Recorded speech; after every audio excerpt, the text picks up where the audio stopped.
And I think I'm recording. I can never tell. One last It says you are here. It says I'm recording. Does it tell you that right there? Left-hand corner. Yeah, you're recording. Ah, very good. Thank you. I don't see that on my screen. I see it on, thank you. It's on my other screen here where I'm just a normal participant. Okay. I'm getting the right context and we'll get started.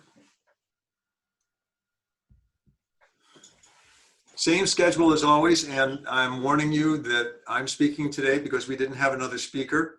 And when we get to it, you're gonna have to hold it together through the first of the things that I talked about because many of you may not be interested in it. The ones that follow that, I'm looking for input. So these are policy ideas for the state of California. Okay, we're gonna start with introductions, who you are and how do you get around. Thank you very much, Zeno, for the idea of how you get around because it doesn't have to be a vehicle. Alan, you're up at the top of my screen. Okay, Alan Soule, and I get around these days much more on my bicycle than I do my car. I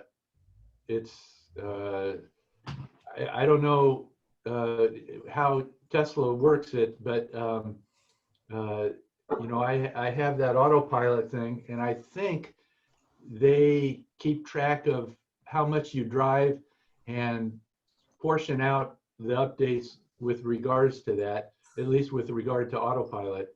And I haven't got an update on autopilot in a long time. Let's just put it that way.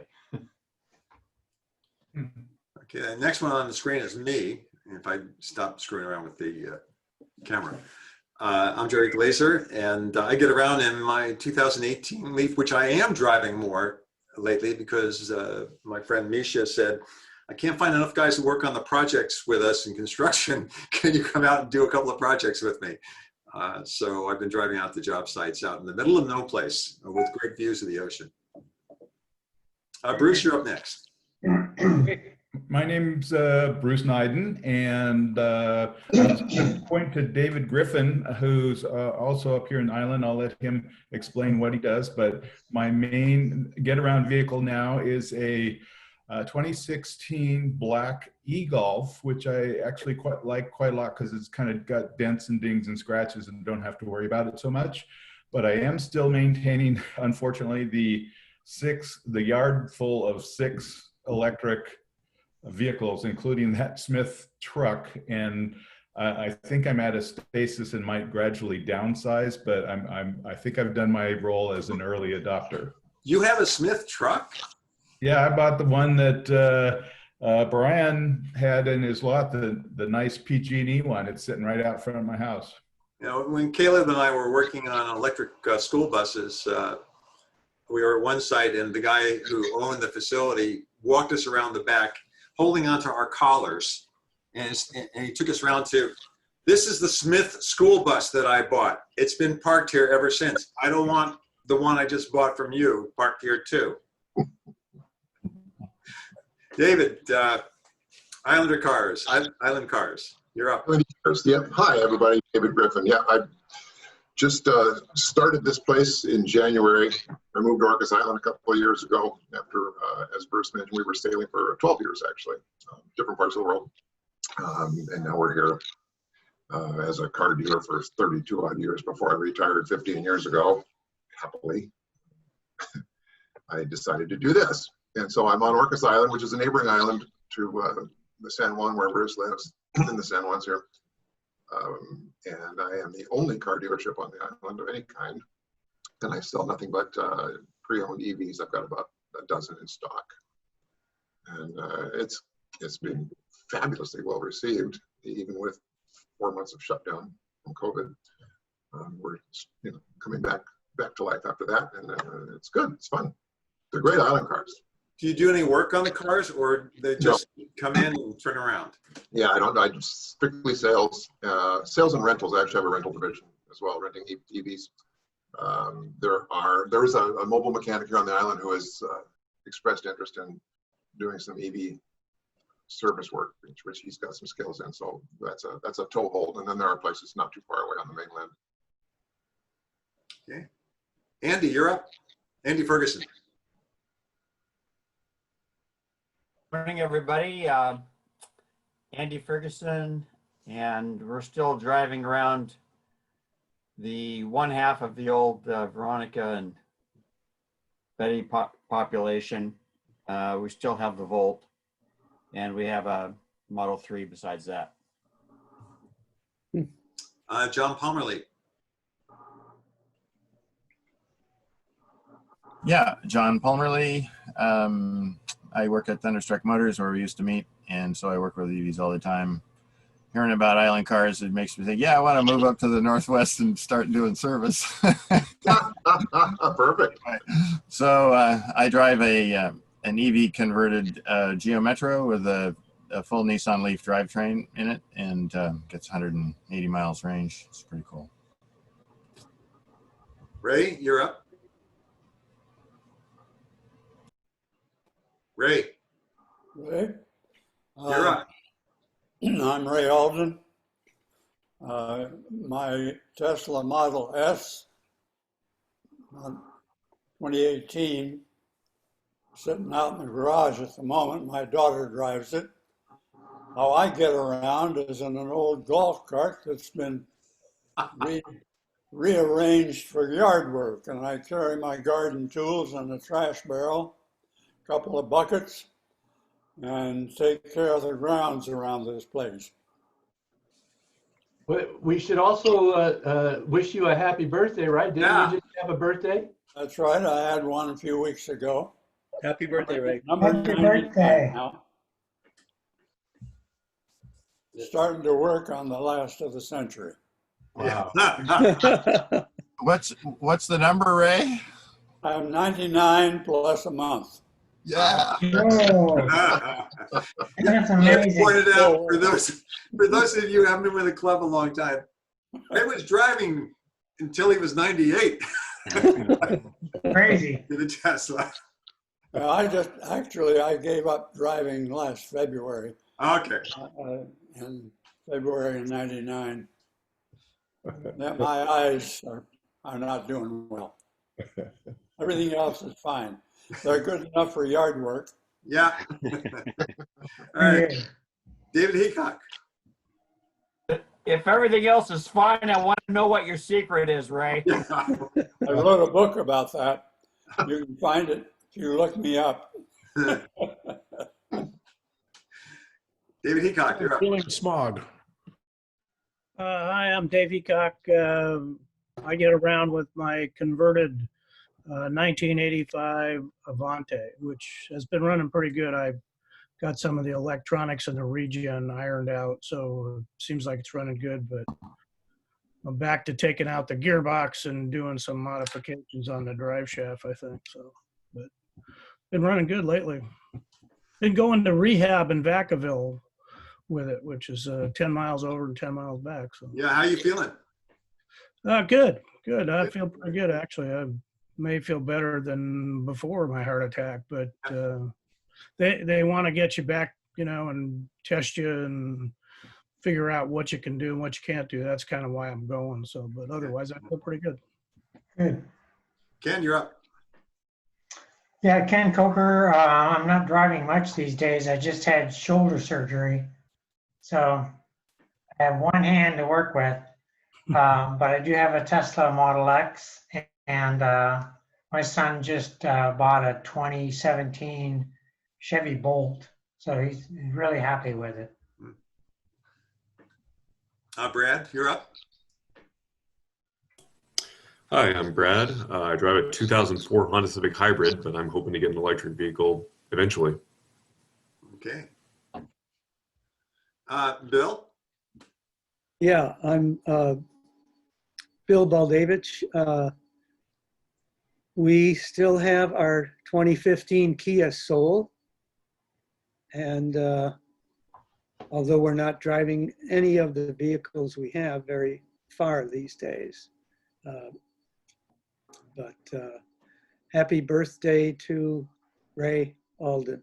Okay, Al. Thank you. Al McLaughlin. Hi, guys. Petaluma. Doing a lot of walking, but when I do drive, I drive 2019 I-Pace. Great car. Andy Manel. You're on mute. There you go. Is that me? Hello, That's yeah, you. second meeting. Love to join you guys more. I have other meetings at 10 a.m. on Saturday, but electric bikes primarily started 17 years ago. Have a garage full of them, but I've also got 3 Teslas, or had 3 Teslas, and a couple electric scooters. Got the first Model 3 delivered in Atlanta, Georgia, back 3 years ago. Wow. We've been looking for somebody to give a talk on electric bikes. Yeah. Boy, 17 years was my first one, and I've got a garage full of them. So yeah, I use that 90% of the time. Well, consider writing up a talk and signing up to do one in one of our meetings. Oh yeah, I have no trouble talking. I'm ready to go anytime. Anytime. Oh, boy. That's mine too. Okay, Woody, you're up. Good morning, everyone. Woody Hastings, and I would say that the Beach Boys song "I Get Around" is not my theme song. Yeah. I'm here most of the time at my house. I drive maybe seriously once a week now. And it's a 2013, still the 2013 Chevy Volt with a V in Victor. Yeah, I'd really be interested in the EV bicycle presentation because I'm thinking of getting one of those. I'm 3 miles from downtown Sebastopol, and I'd love to be able to just toot back and forth, from home to Sebastopol on an e-bike. Thanks. Stan, you're up. Stan Ireland, we still have our 2002 RAV4 EV with 115,000 miles on it, original pack. And we have our 2020 Model Y. And with all these shutdowns, I think our life has dramatically remained the same. Nothing different. This RAV4s just keep going. I've got friends that have theirs same age, yeah. Zeno. Yeah, so I'm Zeno Schweiting. I live in Sebastopol. Most of my getting around is on my bicycle these days, but I do have a non-functional electric scooter. And if I need to schlep something or go to Sonoma State, where I'm retired from, I have a hybrid Insight. I think it is 2008. Mm-hmm. I'm not really a car person, so I'm not really sure about that. Yeah, so I started thinking, at what point do we stop having cars? Because a car, so I'm coming from like the greenhouse concern angle, and a car still is an embedded energy hog, right? The lithium mining, I mean, you can add it up and debate that, but certainly there's with current practices, there's a lot of greenhouse gases. Sharing cars, but are we thinking about like our transportation investment as a whole rather than the things separately, right? That's kind of a thing I've been thinking about recently. But by the way, Zena, you're breaking up from time to time for some reason. I don't know why. Okay, yeah. Okay. Hey, Mark, you're up. We're not driving too much, but when we do, we're driving our 2013 RAV4 EV, and it works great. God, those things do keep going. Sonia. Hi, everybody. Sonia here, and I've got a 2019 Model 3. It has version 44 on it, so I was curious if I'm also a little slow on the version uptake because of the number of miles I drive. I don't have autopilot. And then we also have a Bolt. Anya, I just got version 44, and there's no difference between that and version 32. Okay. I think I'm on version 48. Oh, it could be. Yeah. Drive more. Then the I wide, don't have the full wide self-driving. I just have the regular autopilot. The latest is 44.25. Ah, okay. Dom, you're up. Haven't seen you in a while. Yep, still have two Chevy Volts 2014s, and I have a 2008 Avalanche, which I actually been driving more when we go camping, and have been looking at Ford is coming out with a new hybrid F-150, which interestingly enough has an integrated 7.5 kW generator, inverter generator. That's sufficient to keep the house going when we during these PSPSs. So but I'm not sure about the availability. The other thing though is I have expanded my cordless tool collection a little bit more and bought a 60 volt DeWalt chainsaw, and have been shockingly impressed with how good that thing rips through wood. It's a real surprise what you can get away with. So I have basically done away with all of my 50-to-1 tools from a gas perspective, except for the lawnmower. But everything else is all cordless, battery powered now. So. And my wife's a master gardener. She'd tell you you're not supposed to have a lawn. Yeah, right. Well, I need the lawn for some other reasons, but that solves the problem. Tori, you're up. Yeah, hey, let's see. I mostly get around on my Breezer bicycle around Sebastopol, but we recently, 2 weeks ago, my daughter had to go back up to Portland for a job, and so my wife volunteered to take her in our Bolt. Probably one of our last Portland road trips in the Bolt before we turn it in. We keep extending the lease. We're on our last extension, and then it was handy to have the Bolt because my daughter has a used 2013 Tesla. It needed to go down to San Rafael for some service, and it took more than a day to fix. So anyway, that's our big outing, to go to the Tesla service center. Yeah. Bernie. Yeah, Bernie Dolan, and nothing new here. Like most of you, I'm sitting around the home most of the time, and still got my 2 electric cars, the 3 and the Leaf, and collectors on the roof, and that's about it. Yeah. Still waiting to talk. Still trying to talk my wife into a battery. The collectors on the roof, mine finally turned on. We're allowed to turn on, and the battery backup. And I was impressed because here we are in December, and I'm collecting more energy than I'm consuming 3 days out of 7. Oh, really? Unbelievable, yeah. Because I'm getting about a quarter of what I get in the middle of summer. Well, I don't know about summer yet. I've only had it up for a month, so yeah, why not? Next on the list, it can't be Lydia. Yeah, that's Marcus. That's my daughter. She's doing the online school. So. Yeah, I have a 2014 Cadillac ELR. I got a 2018 Chrysler Pacifica Hybrid plug-in. They're both plug-ins. I passed on the old classic Ford. I sold that. So my aunt has a Cadillac Alante that is in mint condition, but it will not pass smog. So I'm trying to convince her to pass that on to me, and I want to convert that. So hopefully that'll be my next project. Marcus, by the way, in Zoom, you can change your name during the session. There's a place up there on participants where you get to do that. Oh, okay, I'll check that out. Thank you.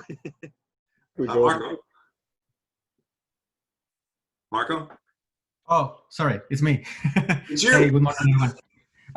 Marco Gaxiola. I drive a Model Y, 2 months old. Literally, it's just parked in the garage because I've been working from home. Yeah. I also have an electric scooter. That also I've been riding on it considerable. I work at Cruise Automation in San Francisco, so self-driving cars. Before I worked at Ford Motor Company in Michigan, I actually worked in the Ford Mach-E on the early beginnings with the first prototypes, like 2-3 years ago. And I did my own EV conversion like 10 years ago. So yeah, that's why I'm an engineer on cruise right now. Cool. Very good. Very Mike, nice. you're up. Hey, good morning, everybody. Mike Newell. Yeah, like everyone else, not doing too much, except I'm doing more walking than I told you guys last month. So that was kind of my December mission. So I'm getting at least out around the block a few times a week. Other than that, trying to take our Kia Optima plug-in hybrid when we go out more these days, because like Tor, ours is going to be turned in 2 more months, and we're trying to put as many miles on it because I think it's just got 23,000 miles after 3 years. That's it. Good morning. Okay, Cecilia.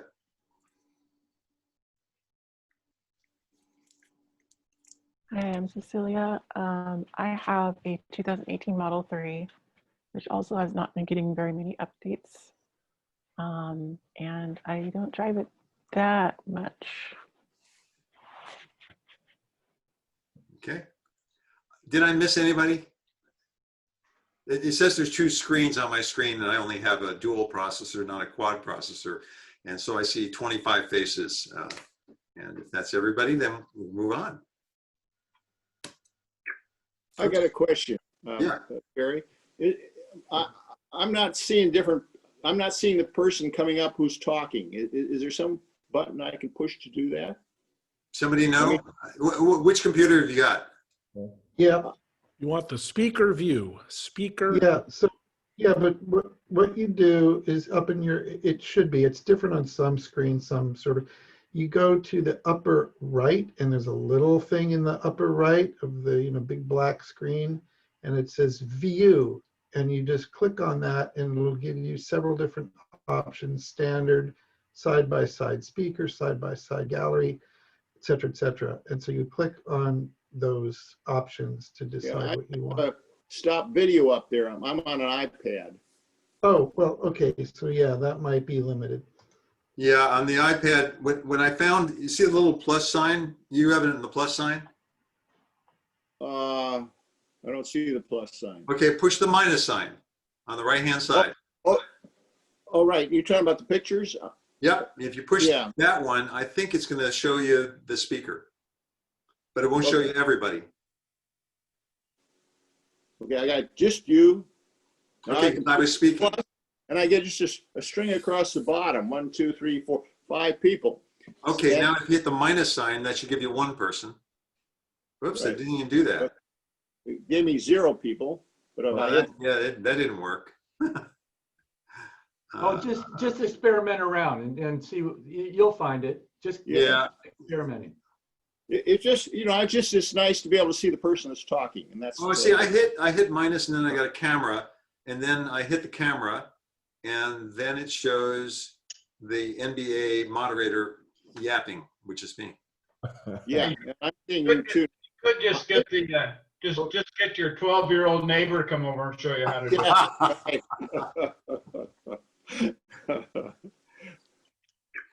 Okay, let me get in the right context here. Chapter business. This hasn't changed much. We keep adding more people to the club. I haven't updated the number. When I say the club, there's 2 different pieces. One is those of you who paid to join the EAA, and then there's those of you who just joined the Google group, and that's fine. That number keeps increasing, and we now have members from as far away as London. Oh, cool. And I keep reminding everybody, you receive a message. After this meeting, you'll receive a message kind of like this. If you reply to it with news that you've seen, we'll include that in the next presentation. So that's where we get all the material for the slides. Used to be Alan dreamed it all up, but I don't dream it up. And so I rely on everybody sending it in. Also, a chance to build a presentation. I found it was fun for me. Lowell had asked once, gee, it'd be great to have a presentation on batteries. I didn't know anything about batteries, so I studied batteries for about a month and a half and made up a presentation on it. I've now become consumed with battery knowledge as a result of attending these Stanford lectures on them as well. And you find you can pick a topic and work on it I know Tor had asked about, what networks are there in the United States, and who's building them and how do they work. And so it'd be great to have one that just covers all of the different charge networks. Another one on what's happening with larger vehicles that Caleb and I worked on, because they're rolling out really fast, and it's really interesting what's happening with them. The used market, I don't know, David. We've been talking about that because over 70% of car sales in the United States are used cars. So if we want to see EVs get promoted, we need to make them available to people who buy used cars. And then e-bikes. So that would be great if we can get a presentation on e-bikes. Anytime. I'd like to see that too. Anytime, yeah. Okay, well, tell us when and we'll book you. Okay. You tell me when and I'll do it. February. You got it. Okay. How much time?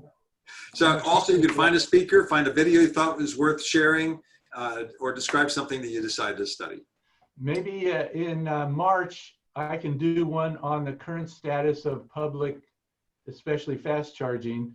So when everybody is going to bounce out of their house, when it's safe to do so, they'll have the updated information on charging. Alan, if you could dig deeper on that one too, it'd be great, because there's a whole bunch of now commercial networks that, when I say commercial, it's for commercial vehicles, for different, some are charging and some are going to be hydrogen.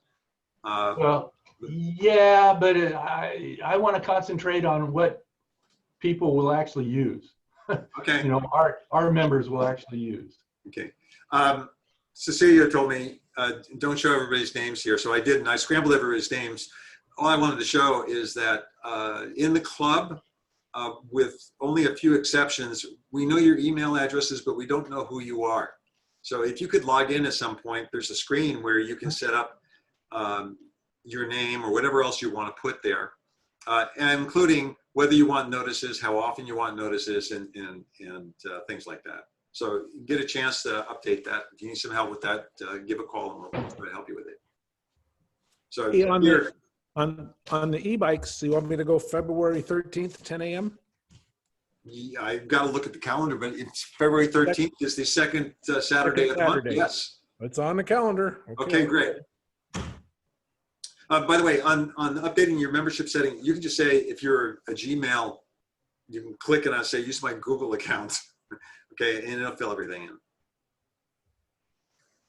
Okay, this was our meeting last time, which was really interesting.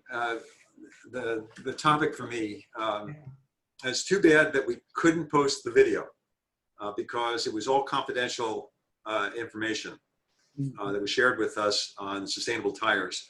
What I did do in the YouTube video, I added their public material and those things which they've published publicly in it to talk about. And G has now joined our club and will join the meetings whenever, and I think he's joined Discuss, so it's interesting. We have both G and the folks from Arcimoto who presented from Oregon 2 months ago. They've joined the club as well. EV events and offers. Not so much going on during the pandemic as far as events and offers. So I didn't get any input from anybody. This came from the Climate Center. I thought it was good. It was worthwhile reminding ourselves about this. We are focused on COVID, recession, and the government keeps talking about it. But in reality, the big wave is still climate change. And that's a lot of what we discussed in our meetings. I thought it was a cool picture. I had a question about that picture. Yeah. There's some fires down there, right? Yeah, it says, be sure to wash your hands and all will be well. But I'm wondering if they really intended to say, yeah, it's good to have the climate change because it's going to put the fires out.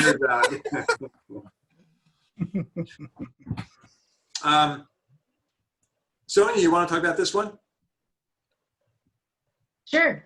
So yeah, the California EV incentive program got maybe like a third reboot. And anyone who's going to be purchasing a new EV might want to update their understanding of it. I thought that they were doing a pilot program with San Diego County in order to learn whether or not cash on the hood would be a better incentive, and I'm sure they found the answer was yes. It took them a few years to learn that answer, but now you can get, I think, about $1,500 up front, depending on some income qualification as well. I think that someone else sent in an aggregate company that's trying to kind of manage and maintain all the different types of incentives. And I'm hopeful for future years that, you know, any utility in any region might actually plug into that and turn their utility rebate into an upfront rebate. Mm-hmm. So this really bodes well for streamlining. I'll request someone talk about the last bullet point, GM and Tesla models, because I'm not really clear on how that works. I'm not sure where it comes from. I picked that up from the article. But the point was with the GM and the Tesla model, since they've run out on the federal side, and this is, there could be up to $6,000 in incentives if you look at utilities, the state, and other areas. So you really have to dig into this. There was one company which was actually talking about helping people with the purchasing because it is hard navigating that. The same thing happens with solar panels and batteries. You know, navigating all of the incentives can be complicated. It's a whole business that needs to be there. Yeah, so I'm really hopeful for the future. I think, you know, obviously there might be some new legislation coming down the line over the next, you know, couple of years. And the idea might be to kind of aggregate all of these rebates in a much more simplified, frictionless method at the point of sale. So I knew I had another slide on this because when I saw that something else had come in the mail from a different group, I think it was Green Tech. And there was an analysis of what works and what doesn't work in Hawaii and Norway were the two that were discussed. And because Hawaii has been trying to go all EV faster than everybody else because the state runs on oil and they have no source of oil. So everything's, all their energy is imported. So they've been trying to put in solar, they've been trying to go to EVs, and range and anxiety should not be an issue. And it turns out their rollout was slower than they expected. Their target was something like 40,000 EVs by 2020. When they got to this year, they only had 12,000 EVs. Part of the issue was what you just identified, Sonia. Nowhere I found out cash on the hood, stock with incentives, whatever. And the day you buy the vehicle, that's when you get everything. Pretty much if you lease here, the dealers are doing something very close to that already for you, with a few exceptions. That was one. The other one was, there was still range anxiety in Hawaii, believe it or not. And it had to do with if you had short commutes, people didn't get EVs, and if you had a longer commute, people didn't get EVs. There was a range where it was popular. One thing which I dismissed, Norway found out and spent a great deal on fast chargers. And that made a big difference as well. And they did this at a national level, not a state level. Well, also the sales tax in Norway is about 100% on gas cars. So by buying an EV, you get a huge cost savings. Yeah, and I didn't mean to get this article and the talk that I'm going to give, but they do support each other. GM has decided votes make a difference, and GM has now changed their 10-year plan to a 5-year plan to get into EVs and increase the number of billions of dollars that they're going to invest in EVs. They announced the number of vehicles that that they're bringing up within the next 5 years, and hiring 3,000 engineers. And I have met with the Ford engineers that were doing EVs, and they were all disappointed because the work was being sent out for a lot of the Ford stuff 5 years ago, 6 years, 5 to 6 years ago, to outside firms instead of letting the Ford guys do it themselves. Anyway, GM's talking about 30 new models. You already knew about the Hummer, and Cadillac supposedly, if I read this right, will be all EV eventually, someplace soon. I mean, the first one's in 2022, but then after that, I think 2025, they said all Cadillacs will be electric. That's why GM has offered to buy out those Cadillac dealers who don't want to sell electric vehicles. Oh, I didn't see that. Well, that would be a good article. Also, they talked a lot about their battery technology. They think they have a breakthrough, and their vehicles are all going to be 450 miles. Produced in Ohio, so be domestic batteries again. Curiously, part of the reason might be this. GM's market value is $62 billion, and Tesla's market value is $472 billion. And Tesla had 92% less revenue than GM did this year. So they were trying to figure out, what is it we need to do in order to get our market value back where it ought to be? So money speaks. And GM jumped on the bandwagon with the California regs, and they sent a letter to Mary Nichols, including as well, saying, hey, yeah, okay, we'll do what California says.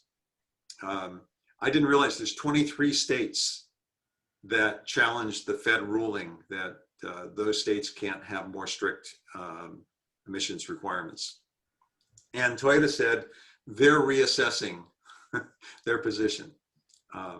But GM's position was, Toyota's position was, they just wanted to be the same every place. They didn't want to build differently in different places.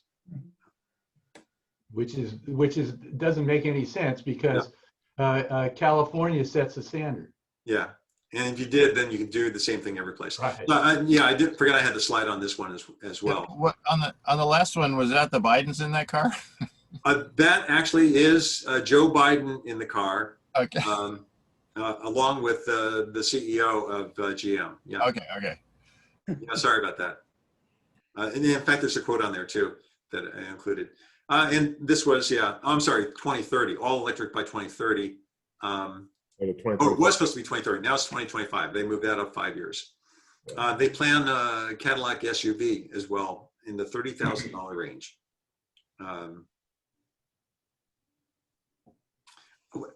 What surprised me was the new battery chemistry. I hadn't heard anything about it, and I couldn't get any details on it when I dug into it. They also expect that their battery costs will be 60% less than battery costs today. Alan, you want to pick this one up? Yeah, so actually this was done through a hack. Some fellow, I think his name was, his online name is Green, figured out how to, for free, get the Tesla maintenance information. I think we briefly talked about this last meeting. There's no way that Tesla is going to be able to keep up with all the service that their cars are going to require if they still get some good sales and increase their sales. So even though this is sort of a hack, you have to go through the Chinese Tesla website to get it, and apparently it works. But and that way you don't have to save this $100 an hour. But I am very confident that probably before the end of next year, Tesla will announce that everybody can have, the repair shops especially can get their maintenance information for free. This one surprised me. Did somebody send this to me, or I found this? The Model 3 is getting a heat pump, which is already in some of the other Tesla models. My Leafs have had heat pumps since 2013. So it surprised me that Teslas didn't have heat pumps already. Is that because they do such a good job in managing the heat and reusing it? No, the Y was the first one to get the heat pump, and now all the new 3s have it, but the other two don't. The X and the S don't. Yeah, but one of the things Tesla has done, and again, when we were working electric buses, this was asked for often from the guys in New York. Can't you take all that heat coming out of the motor and the batteries and your electronics and pump that back into the cabin? And my understanding from the thermo system on the Teslas, that's essentially what they do. They have a single integrated loop, and so they redistribute the heat. So I wasn't sure, maybe that's why they were slow on getting a heat pump. That's interesting. By the way, I haven't found my heat pump in the Leaf as being tremendously efficient either, because as soon as I turn the heater on, it says I can go 40 miles less. So I would have expected it to be more efficient. Oh, actually, wait, and here was the test, by the way, and that was worthwhile too. I can comment a little bit about it. I don't know if you're aware, but yeah, Tesla is been improving in a lot of different fields, like the heat pump, which is nothing new. But they also did on the Model 3, they introduced the super bottle. I don't know if you heard about that, which is the kind of like a semi-integrated cooling management system. Right, that's what I was referring to. Yeah, and then, but in the Model Y, they include the Octovalve, which is a even more sophisticated cooling and heating system. Technically, with the heat pump, that's why they can achieve more efficiency with the same kilowatt hour battery pack. Yeah. So yeah.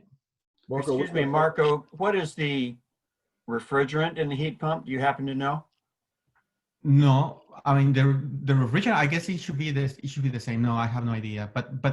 But the real innovation was the Octovalve on the Model Y, which is technically just one piece that concentrates all the coolant loops and refrigerant loops. And yeah, just like Alan, who was saying that yes, they take advantage of the heat from the motor and warm up the battery pack. They can cool the cabin with the AC compressor or exchange all these different heating and cooling across the vehicle, so they don't waste any energy.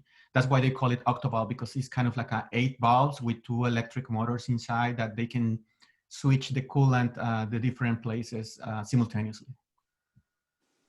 The only thing I wanted to come back to the slide on was, here was somebody did a test, and I didn't know Teslas had camp mode, but in camp mode, the 2021 model has a 3% battery loss after 3 hours, whereas the earlier models were 3 times worse.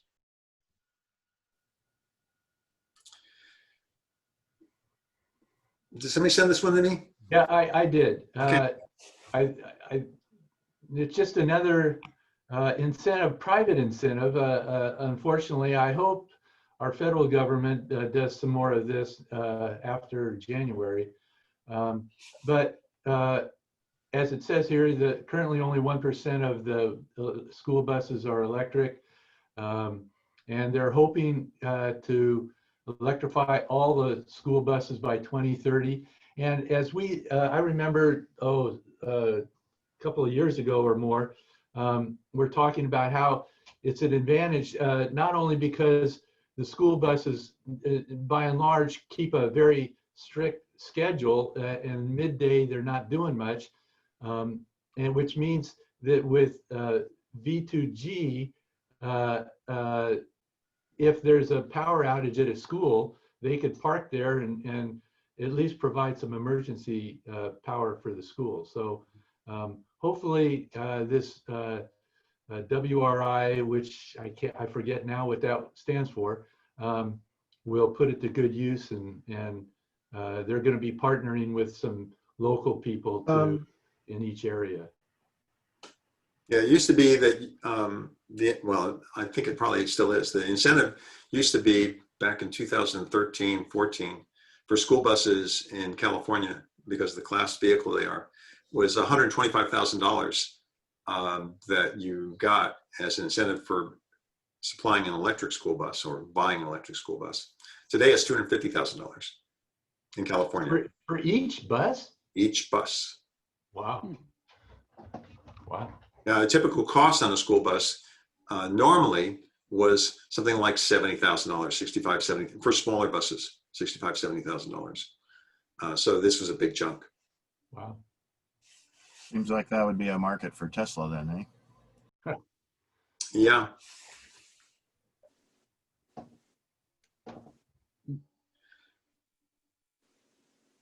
Oh yeah, we're into airplanes. Sorry, there's several on airplanes because I kept running into them. This one was aviation is actually 3% of the greenhouse gas emissions. And I found out that the aviation industry has already created their own forum to become fossil fuel free by 2030. That was all the airlines got together. That surprised me. This SAF fuel, which I had talked about before, biological fuels, is being used, Bernie, by United, and I forgot who else.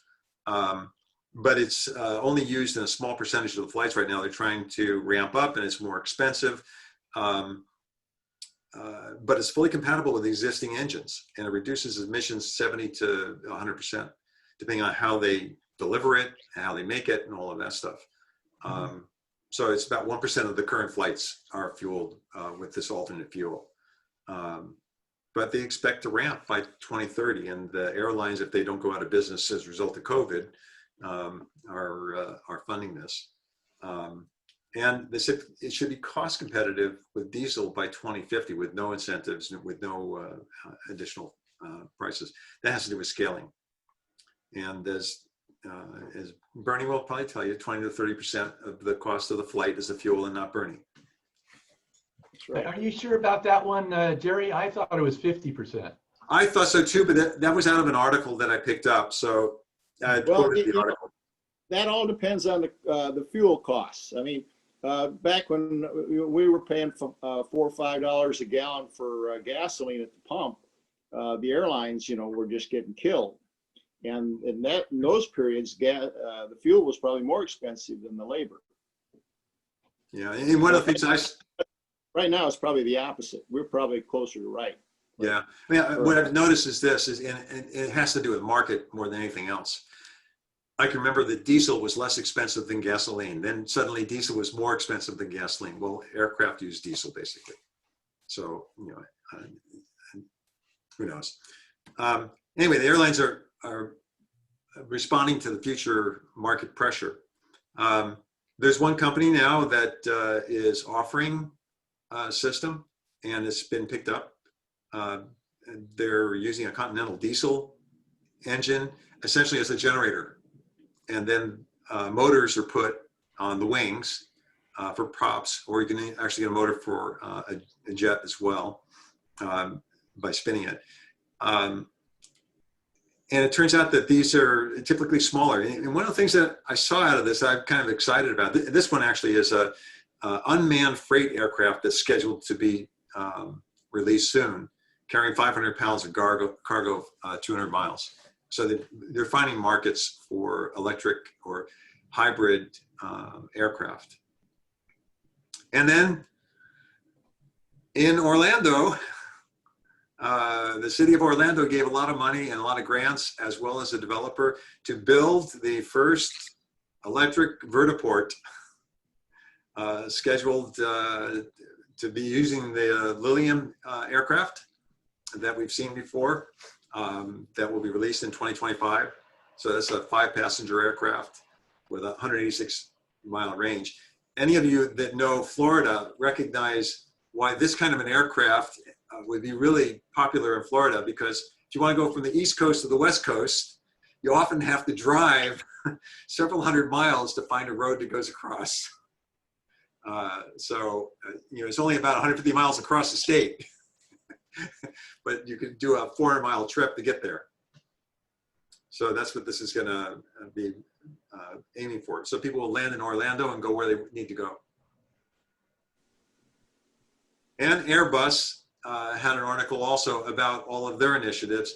they actually have 3 different types of aircraft that they're working on, that they're working as concepts, but they're looking at production with a target production by 2035. So these are all electric aircraft. Some for short haul, some for long haul, some are just like this blended wing one, 200 passengers and an entirely new kind of aircraft. But this is all coming, this is actually hydrogen fueled. So I don't know if they're using fuel cells or if they're burning it. And the last thing I have on the deck was this. I've mentioned it before. I've been attending these Storage X series lectures at Stanford. Has anybody else been going? I know Zeno went to some of them too. Anybody else been going to those? Yeah, and Bruce? They're really interesting. They cover batteries and storage of energy, including heat storage of energy. But the most recent one that I thought was worth noting here was one on solid state batteries. And this is, they started with solid state and they just ended, and they had a longer one this week that I missed covering the topic. John, thank you for the video on wherever you went to on my screen, John. Because there was a video showing Quantum Scape and their solid state battery. It was really exciting because they're going production. The reason it's exciting, and I thought it was just they were safe and they had cost less, etc. It turns out that the way that they are doing the solid state now, they're anode-less batteries. They have a cathode and they don't have an anode. But when they charge it, the anode is formed on the other side of the solid state material. And so they eliminate roughly 50% of the volume of the battery.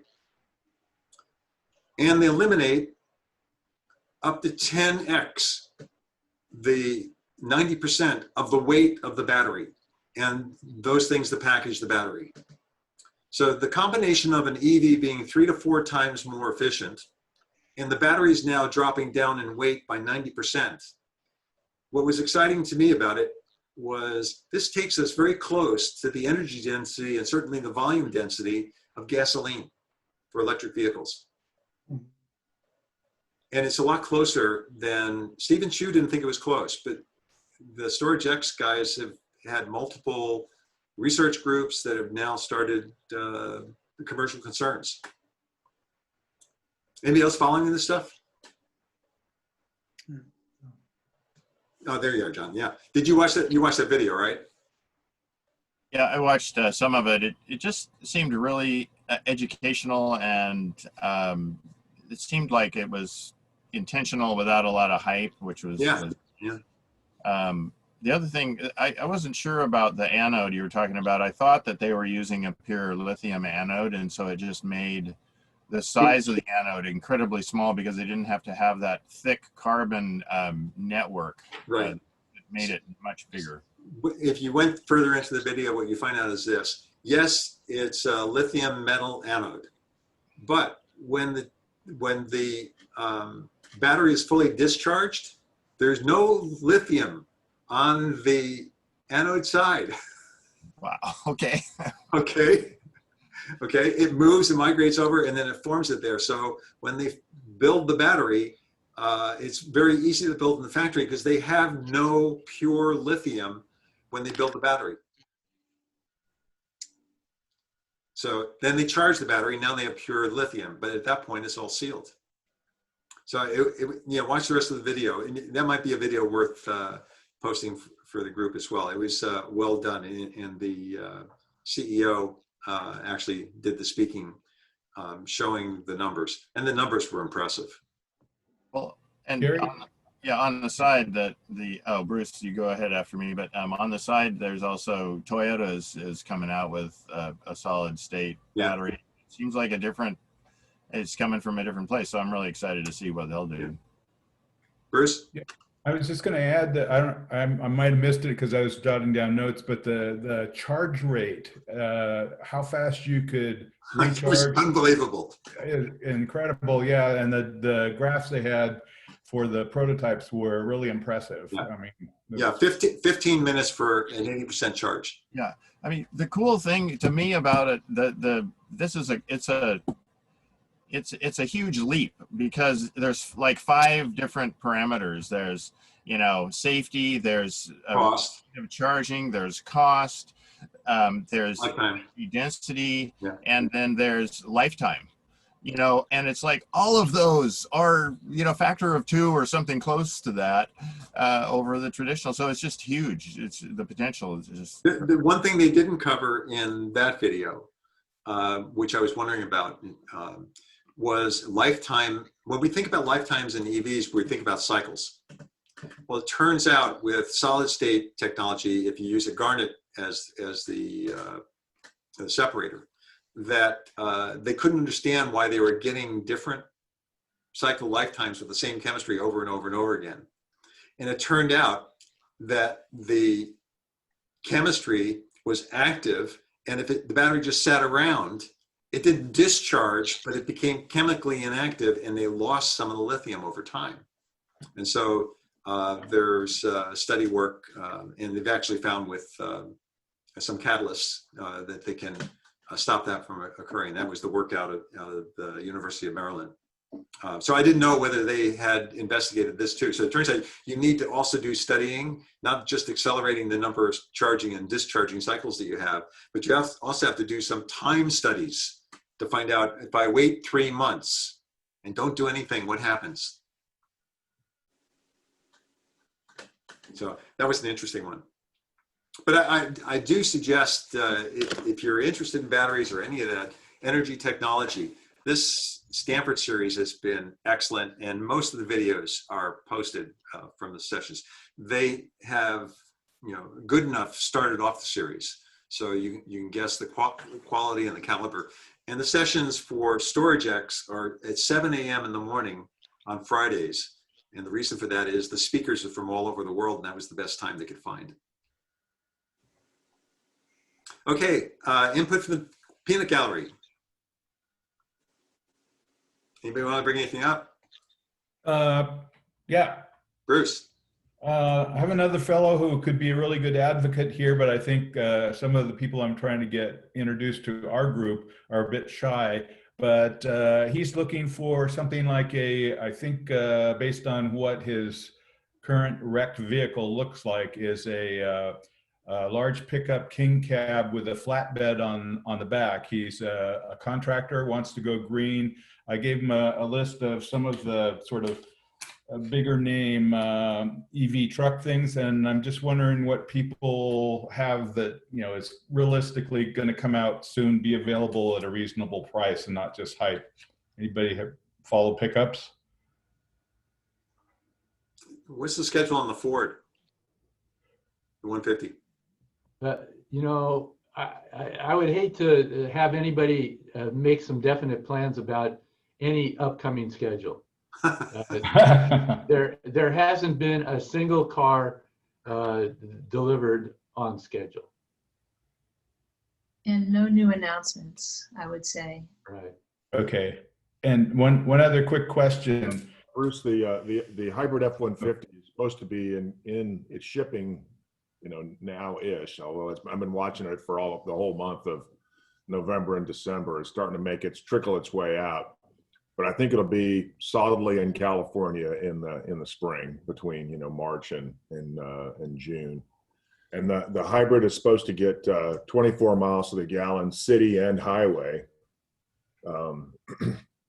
My interest is on the towing, of course, and the towing mileage is the same as the electric. But what Ford did something really interesting. They made the hybrid the top of the line in power and torque. So it's 570 foot-pounds of torque and 430 horsepower. So it's more of everything than the diesel or any of their or their V8s. Well, their demo was pulling a train. That was They loaded up the train with all of the versions from every year of the Ford F-150 and the freight cars, and then they pulled the train again. Yeah, that's the 6 guys in the cab. Yeah, that's the million-pound test with the electric. Yeah. The electric is probably 22, but the hybrid is supposed to be, soon here. And then the issue with the towing, though, is that the towing miles per gallon drops to the same as the gas. So it's about 8.5 miles per gallon. But it's a very interesting positioning. They're not even calling it a hybrid. They're calling it power boost. So they are legitimately going after positioning themselves at the top of their market with the hybrid, not calling it a hybrid, and introducing it as a serious work truck. That's what their current game plan is. It's a very novel marketing strategy compared to what GMC is trying to do with the Hummer, right? Which is, I think what I read was the Hummers are fully sold out. The first round of the Hummers are sold out. Yeah, $112,000 a piece, and they're sold out. I think those are also 22. So it's starting to happen. The Nikola deal fell through with GM. I don't know if anybody was watching. Was that right? Yeah, that deal fell through. Nikola, the guy was, the head of Nikola was making deals that weren't true. So that fell apart with GM.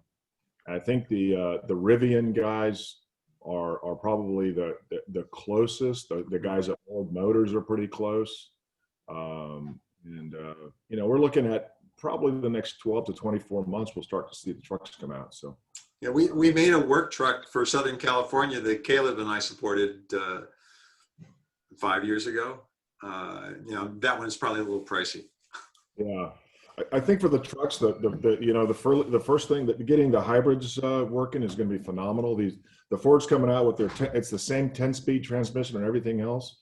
So the shift points are smooth. It's actually going to be a quiet truck, because it's going to start as a hybrid. It'll sound like a Prius taking off, super quiet, but it has the horsepower and get up and go top of Ford's line. So that's what's happening in the truck world. I could maybe do a deeper dive, in the spring or something like that if you guys want. That'd be great. Dor, you want to say something? Just shifting to a different topic. I have a friend that's been asking us, interested in buying a used EV. I think I put it out in the discussion. One of the related questions was how to assess battery state. But if you're asked this question and some says, I really want to buy an EV, I can maybe afford up to 20 grand. So it's the Bolt, maybe the Kia, maybe the Hyundai that are over 200-mile range. Something that's a little more range, but used. She's got this one it's 2019 Bolt that's got 70,000 miles on it. It seems like a lot of driving in 2 years for an EV. What would you expect to pay for it? Would you buy that, or what would you advise is for somebody, a friend that's looking for wanting to get into an EV right now or soon? Okay, one other quick thing. Dale Miller, the president of I think it's considered the San Francisco chapter of the EAA, has a Tesla wall connector, I think it's referred to as. In other words, a charger for a Tesla that he's never taken out of the box. He's willing to sell it for $300. So if anybody wants a Tesla wall connector for $300, contact Dale Miller, who lives in San Rafael. And if you're going to get one, you want the new one that works on Wi-Fi. It's that'll give you hopefully the two-way eventually. So I had a question.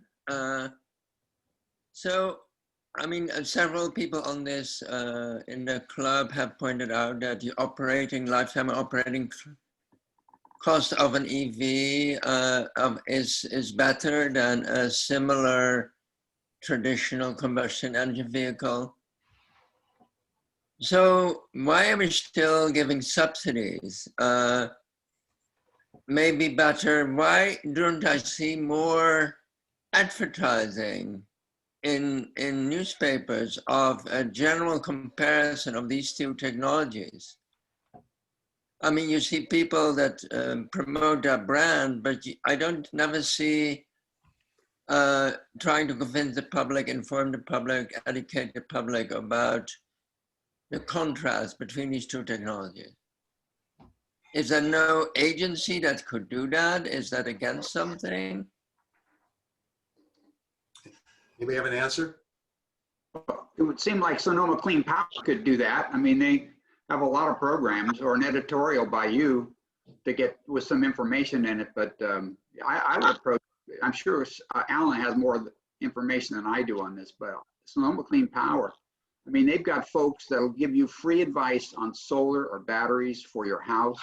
You can take proposal to them, bids from solar providers, and they'll tell you if they're within a ballpark of what's reasonable. They'll give you other ideas. I mean, they've got a couple of people on their staff that are pretty powerful. I'm thinking about the New York Times, the Washington Post. I need a kind of a national education campaign around. We might have limited knowledge about those papers. Those of us on the call here. I'll add something. So I put a link to a podcast at the beginning of the chat, and it's our EVs really good. And in that podcast, there was somebody, I think down in Georgia, who's really keen on pushing EVs. And his thing was trying to get Uber and Lyft, to drive more, use more EVs because, and his position was he used to be a car salesman. He says, buy a car until you take a test drive, and you've got all these people taking Uber and Lyft drivers. They get in the EV and they go, oh, wow, this is smooth. Oh, wow, this has got power. It's the best promotion. Of course, right now it's kind of a weird, I don't know how much Uber lifting people are doing right now, but it made some sense as a way to give access to people that weren't even, maybe not even thinking about it, but they're taking rides in EVs. But yeah, I don't have a direct answer to Zeno's thing about who is supposed to be doing the education as an organization. It's really the answer is multiple folks, really. Woody, I know this is your bag. Yeah, I mean, I just have a couple things to say on this. One is I'm helping to stand up a sustainable mobility program at the Climate Center. So I've actually been giving a few presentations recently that have included discussion of EVs. And one of the things I pointed to in the presentation is a recent October feature in Consumer Reports, sort of a latest updated cost comparison. And so, it just, once again, how many times do you need to be shown the numbers? EVs are a better lifetime cost deal, economic deal. The other thought that I'll suggest is that we may be able to see some new emphasis on EVs with the new federal administration coming in. I don't have anything specific, but I'm just thinking that there's going to be, more support for the transition to alternative clean transportation. So hopefully maybe we can see some elevated public discussion about the transition. And I can answer part of that from experience as well. About 8 years ago, I attended a meeting at CARB down south where they were reviewing their incentive program, where they gave money and what's happening with it. And I looked at it, and the state's giving away money for people to build buses and trucks and whatever else. And I came home and thought about it and said, why are we doing that? Because in the end, these buses and trucks will cost less over the life of the truck. And these are fleets, will cost less. So why aren't the fleets just doing this? And the reason had to do with risk. Later on, I started talking to some people about state policy where instead of giving away this, we would insure your cost profile over the life of the vehicle. So I talked to a number of fleet managers, and I talked to companies that were selling buses and trucks, and every single one of them said the same thing. Oh, I really want a free bus. I want a free truck. I'm not so worried about my lifetime cost. That's too far away. And you and I've had this discussion too. So selling the lifetime cost, I think Sonia got it right. When you're buying the vehicle, you want to get the cash right then, because none of us look 5 years, 7 years ahead and say, oh yeah, I'd be better off. Well, in my opinion, there will be a change when GM, Ford, Toyota, all the rest of them have an advertisement on regular media that says, you know what, it's cheaper for you to buy an EV than it is a gas car. Yeah. And so it's the companies selling the vehicles that need to do the advertising, not the public institutions. Yeah, I agree, Alan. And you know, one of the problems, of course, everybody knows this, is that if they do it now, they feel like they're competing against themselves. So, you know, it's got to change. But there's a reason IBM is in the consulting business today and doesn't really sell computers anymore, because they had exactly the same attitude, and so there were multiple companies that ate their lunch. You know. Right. Right. Anything else? I'd like to point, since it's the Christmas season, and I thought it was a really uplifting presentation you just made on the batteries. That was terrific. There's some other technology, I'm just going to touch on this, but there's other technologies coming out now. I canceled my subscription, my daily paper subscription to the New York Times after the election. Took all the old Scientific Americans that have stacked up on my desk that I haven't read for a year and put them next to my breakfast table and started reading them instead of the New York Times. I probably need to do that too. And I just want to point out a few things that I read that I think are terrific that people should know about. One of them, Gerry, is your green hydrogen. Really good idea. Really happening, because they're, according to Scientific American, the electrolyzers are reaching the point where they're going to be able to create green hydrogen at the same cost level of blue and, you know, traditional electrolysis within 10 years. Yeah. I think that's really exciting. There are other articles talking about, you know, this new biotechnology they have with CRISPR and these things are going to allow us to make synthetic fuels at a scale that we've never imagined before. I think that's a really incredible development, and I think that that's going to have a big impact within the. Finally, I've got a link here, and this I just saw on CNN about a half an hour before this meeting started, about a company named Desert Control. And this is really fascinating. These guys figured out how to take clay and basically waterize clay and then put it on existing drought affected land and convert that land within 7 hours to be fertile. Wow. And I've got the link here. They've got a 2-minute video. I recommend people take a look at it, but it's totally amazing. And this is the kind of hope we need in the middle of a pandemic. Yeah. When the oil and gas industry is still poisoning information everywhere. So if you want to check that link out after the meeting, I invite you to. Thank you. The green hydrogen, by the way, was also covered. There's a second seminar series, which is monthly through Stanford, which is their energy series, which is on Tuesday or Wednesday mornings, like at 9 o'clock. And they covered green hydrogen and the push. And Stephen Chu's been very hot on hydrogen. He said that's the future. So anything else? Bruce, you had your hand up. You got another piece?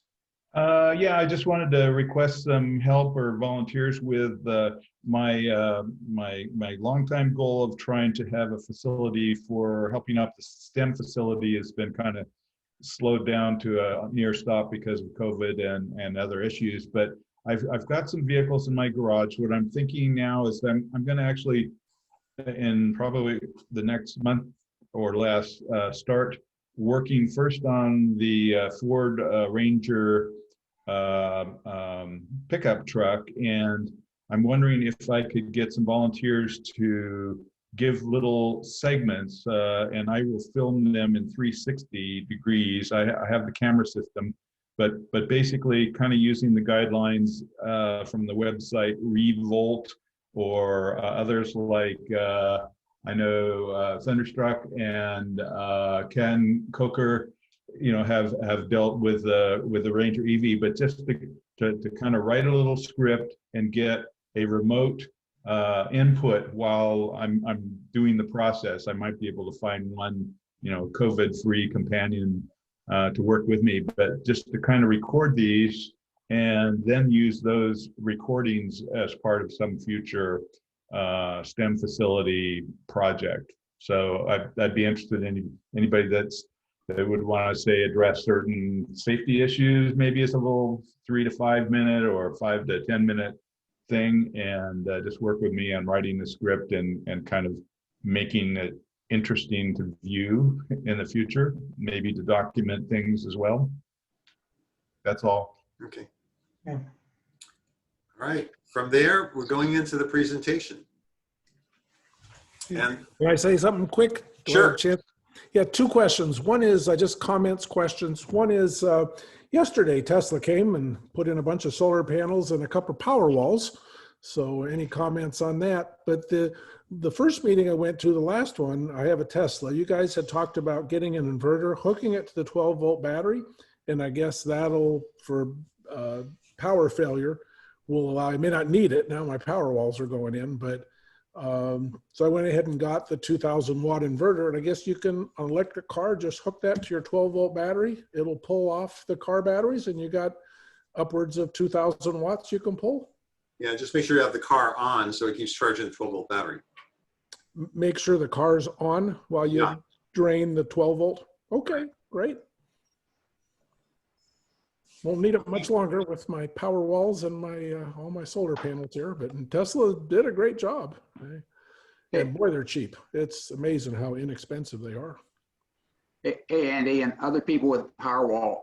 Yeah. One of the things that Tesla does when they hang those Powerwalls is they set them up and over a couple of hooks that come out of the vertical wall. Yeah. And in an earthquake, those babies are not only going to go back and forth with your house, they're going to go up and down. Oh. So you want to put something like a couple of 2x4s that are, on top of each other, something above it to keep it from going up. Oh, good. Because they're going to come off the wall. That's the unfortunate part. Good. Okay. That's my view. They're of course tied in with conduit, so the conduit's going to give it some stability. They're going to have to rip the conduit, off the wall and the braces on the conduit. Yeah, but the power walls weigh what, something like 60 pounds, 70 pounds? 300 pounds. 300 pounds? Okay, Yeah. well. Yeah, that's good. It's a pretty easy fix. That's all I can say. Good advice. And you used to be able to stack them. They won't let you stack them anymore. So I was going to have 3 in one spot, and they came and said, nope, they don't want them stacked anymore.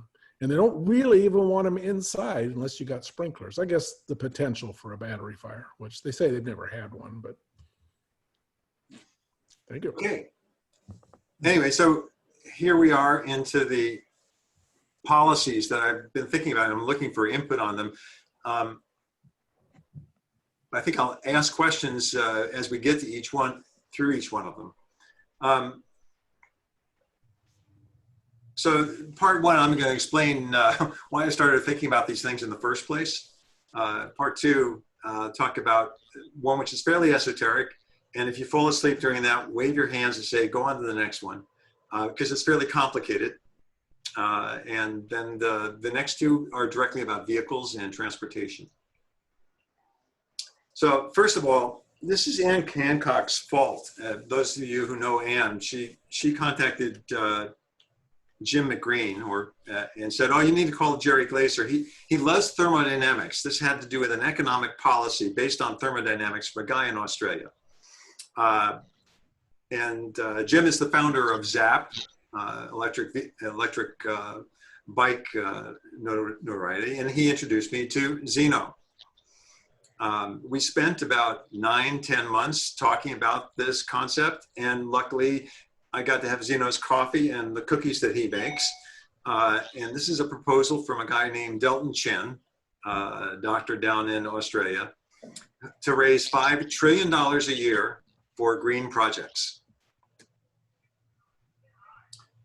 It's called it's the risk cost of carbon and something called 4C, complementary costs for climate change. And it comes with an intricate mathematical proof. Hey, I have a degree in physics. I couldn't follow his math.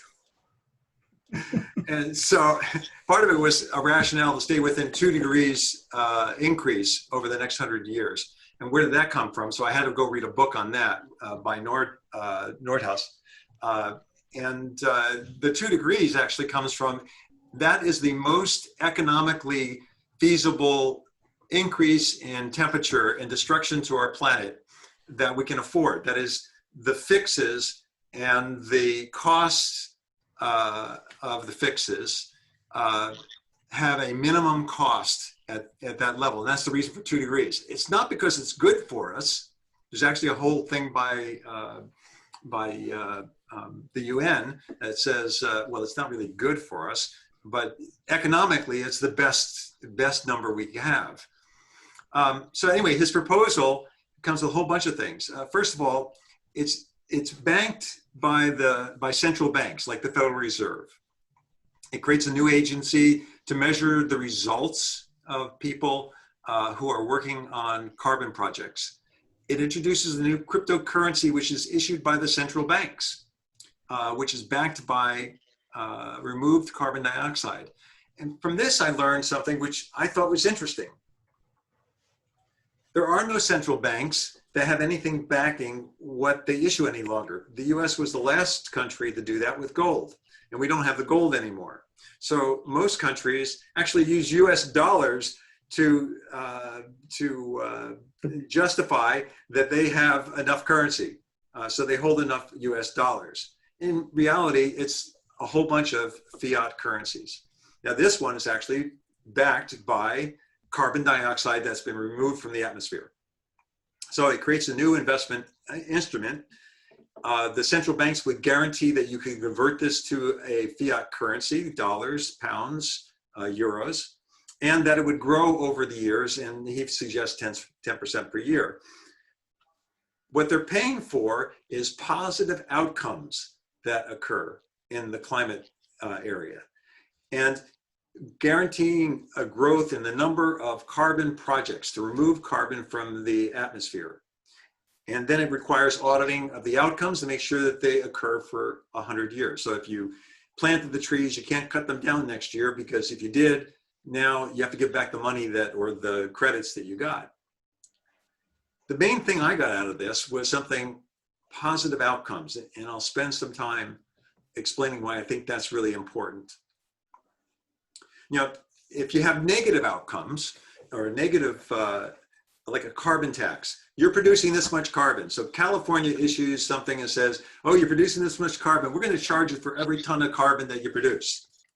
Well, what if Nevada doesn't do that? Well, then companies are going to move from California to Nevada, because, hey, it's cheaper to run in Nevada. I want to keep my margin up, so I'm moving to Nevada. What this shows, if you have negative outcomes and you're charging for negative outcomes, the only way that negative outcomes work is if you have the same rules throughout the entire world. Otherwise, you have something called leakage. People move off someplace else. Now, the flip side is true about positive outcomes. If California paid you for eliminating carbon, but Nevada didn't, then the businesses in Nevada are going to move to California. So we don't care what Nevada does. So the rules don't need to be global anymore. So with positive outcomes, you can actually induce people to change their behavior. So I was explaining, it didn't come out right. That's bizarre. Anyway, positive and negative, effort-based and outcome-based. Positive and negative. We do have positives. So you go buy an EV, you get a federal deduction, you get money back from the state, you get a whole bunch of things. So I bought an EV and I got something positive. Negative. Well, we have cap and trade, we have a bunch of other things where we charge you for doing bad things. In fact, we'll charge you fees for some of the bad things that you do too, and those are outcome-based. But the one thing that I saw out of this when I started drawing this up was that the positive things that we do are all effort-based. So I buy an EV, but I never drive it. So if I bought an EV and I got the money for buying the EV, but I never drive it, what did I do for the environment? Zero. Actually, I probably did negative. So positive and effort-based. But I could not find, and I had this discussion with Ann Hancock 2 days ago, give me an example of a positive, outcome-based incentive in the climate field. I couldn't find one. And yet, if we think how businesses work, that's what businesses do all the time. They get paid for giving you the positive product.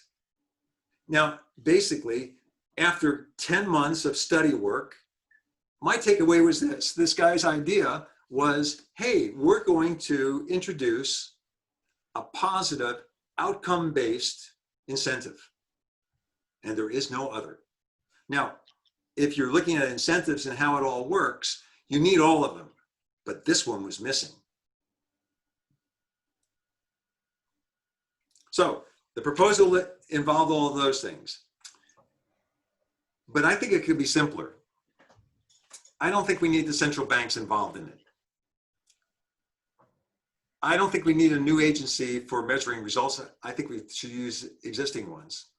I thought the cryptocurrency was a good idea. So I read some books on cryptocurrencies and stock flow and a bunch of other things to understand why cryptocurrencies, why were Bitcoins less than a penny when it was created? And why are they $19,000 a Bitcoin today?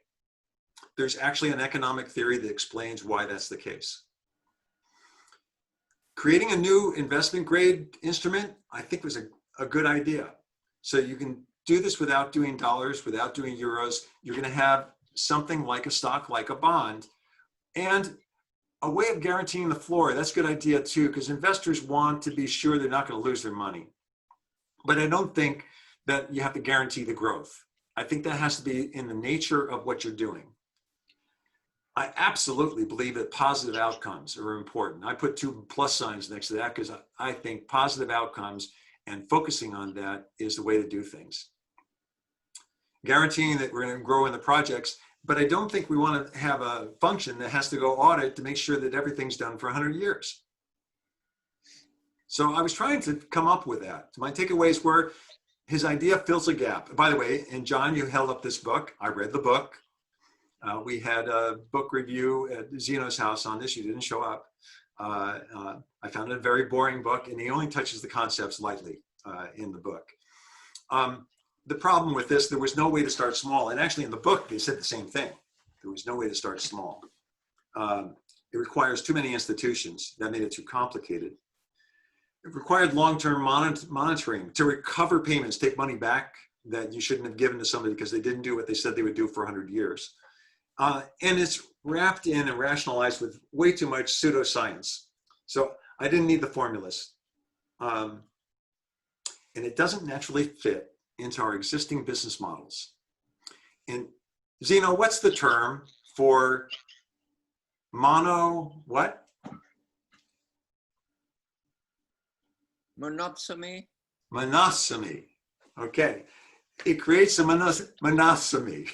Look, you need to have the professor tell you these things. So it creates an economic model where you have only one customer. And as far as I'm concerned, being a capitalist, you need more than one customer. So there was no real customer. Part 2, we made it to part 2 from part 1, and everybody is still awake. That's amazing. Funding GHG removals. Hey Jerry, wasn't there also a requirement that the rules are enforced on a global basis? I mean, no, not in his write-up. Okay. In the case of the book, yes. Yeah. Okay. Okay, but in Delton Chen's, he's been looking at any central bank. He wanted anybody to try it. Okay. Yeah. So, looking at it, could it be simpler? Here's what I've said. But let's just do this in the state of California. Let's rely on, in fact, any taxing authority. Let's leverage the existing agencies that are there. I think the cryptocurrency is a great idea for moving CO2, and lots of people are doing this kind of thing. So let's create this new investment grade instrument with a guaranteed floor. And promise of payments based on positive outcomes, good. Guaranteed growth, and establish a climate improvement market. and trust that the existing business models will work. So we're going to have a climate coin tax.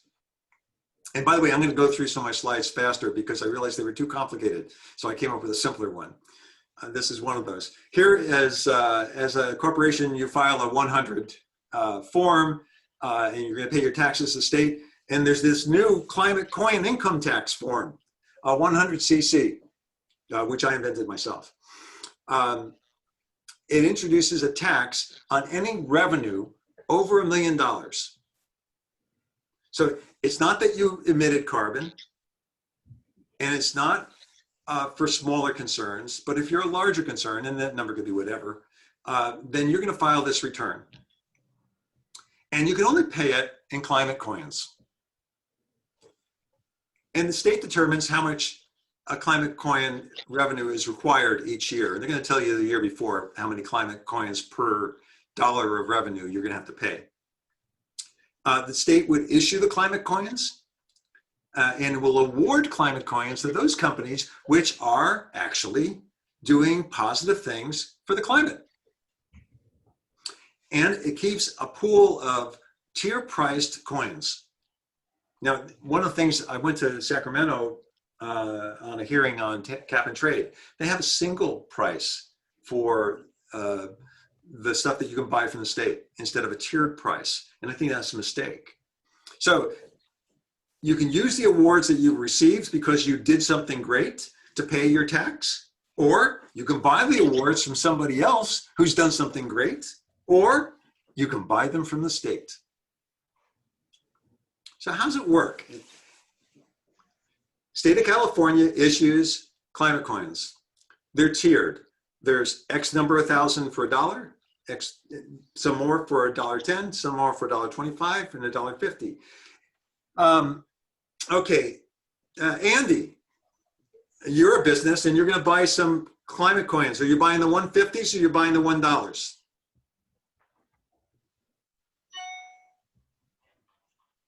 You mean Ferguson, right? Yeah, yeah, yeah. There's two of us here. Yeah, I'm sorry about that. You're both from a screen in the same place. I'll take either one. Yeah. Which one are you buying? Yeah, I go with the market theory on that one. Okay, good. Okay, but we're all out of $1 ones because the pool ran out of the $1, so you're gonna have to go to the 110s. So the price keeps going up as businesses that need to be paying the tax find they have to buy it from the state. At the same time, other businesses, this is actually a real concern on the diagram. These guys just suck air in and they pull carbon dioxide out and they pump it in the ground, and people actually pay them for doing that. Or they fix it with lime, so it stays fixed forever. Others are planting trees. Okay, you get awarded based on the amount of carbon that you have fixed for this year. And next year, if you planted a tree and it's staying fixed, you get paid again. If you cut down the trees, the next year you can't file and you won't get paid, but you're getting paid in carbon coins, which you can now sell to businesses who need the carbon coins. At the same time, these businesses may want to hedge, and so they're going to keep inventories of carbon coins. And that's why I thought we didn't need to have the guaranteed inflation. Now, the guaranteed price is because the state basically set the floor. $1 a carbon coin this year. Okay, you can't get them for cheaper than that, but you might be paying $1.50. And no matter how many carbon coins we need, we're going to issue them, and the last of them are going to be $1.50. So if you want to think ahead, bank them up front. That's the basic idea. That's the policy. Hang on a second, and it's not moving on to the next screen. Can I ask you a question before? Yeah. I'm not an economist, so I don't wrap my head around the whole thing very well. But if I was a company that said, "Hey, I want to just lock carbon into the soil or something as a business," would you have to start out at a high? Would you have to be a big business to start, or can you do that as a nobody? No. Anybody could do it. Okay. And I don't know why I can't get the screen to go forward. Wait a second, I'm getting locked.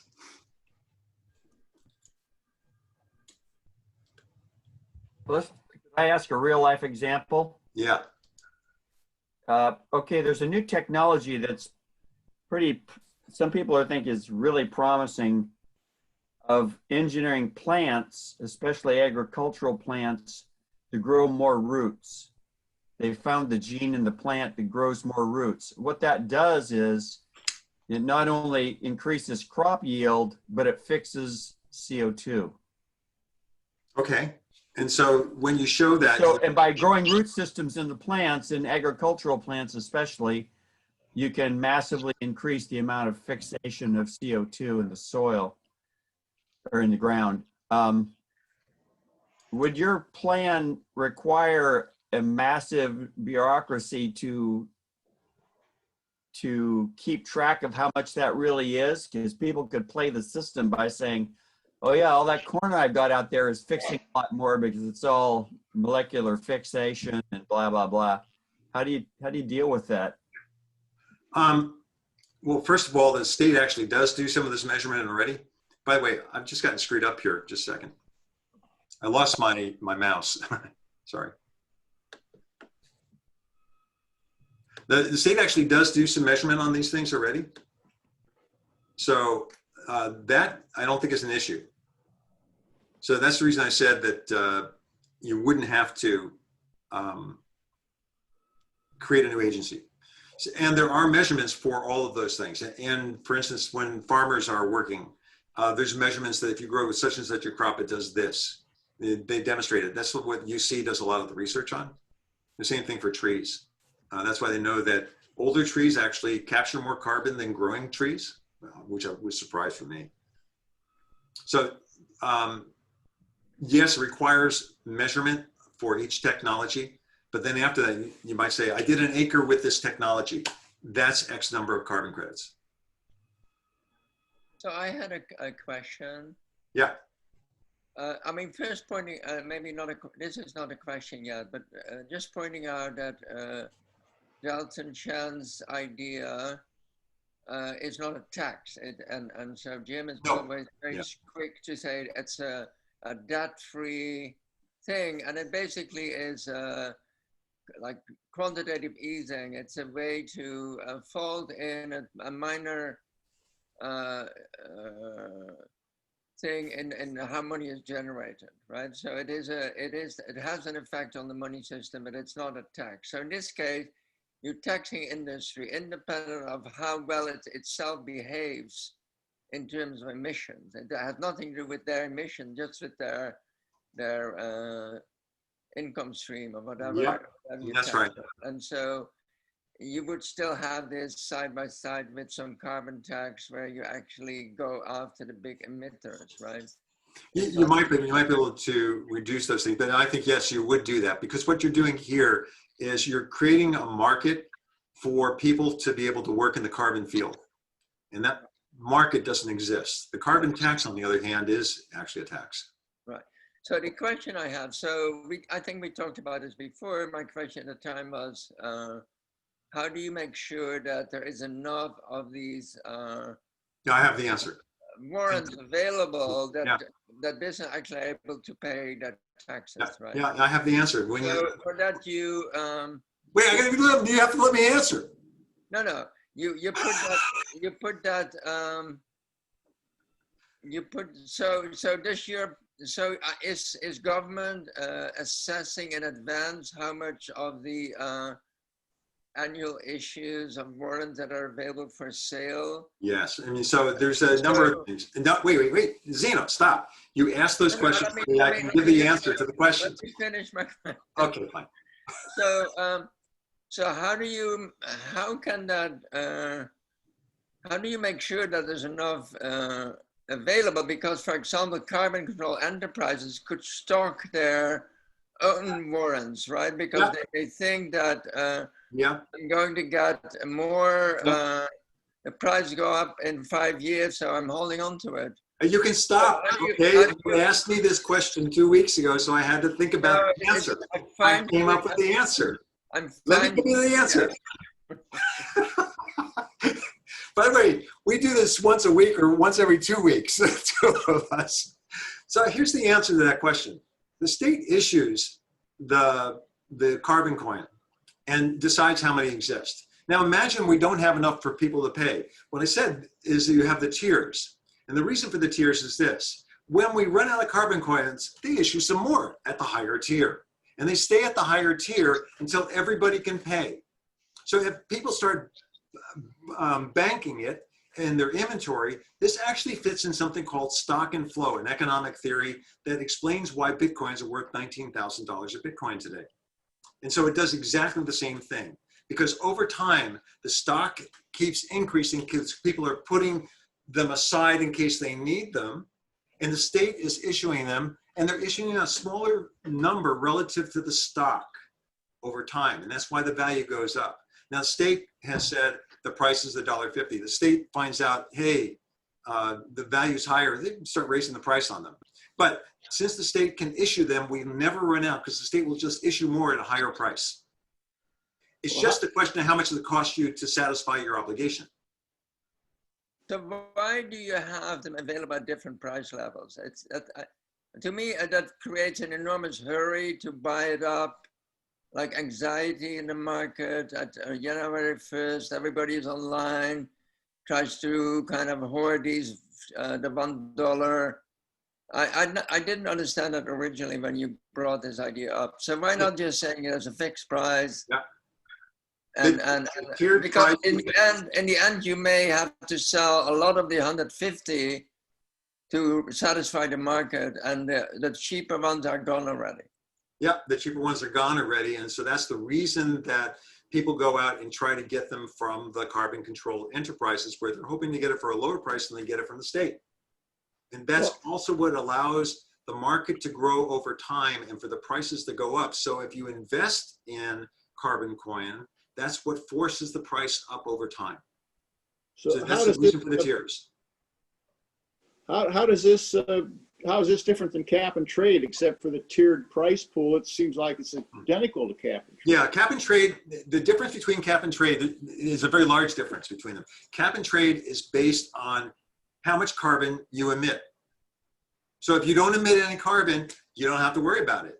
In this one, if you don't make any money, you don't have to worry about it. If you make any money, you have to worry about it. So it creates a very large market instead of only those. So cap and trade fits into the negative outcome-based category of the 4 quadrants. This fits into the positive outcome-based portion because we're looking at creating a market for the carbon control enterprises. And the industry is just forcing a market to exist. I don't understand, because wouldn't an industry move to Nevada to avoid the taxes? Yeah, that actually is a problem. So it is not, it doesn't have that advantage or that you brought out earlier because of so the problem is you're looking at this. The portion that keeps you in California is for the carbon control enterprises. The taxes there, yeah, that's an issue. I think about that one. But yeah.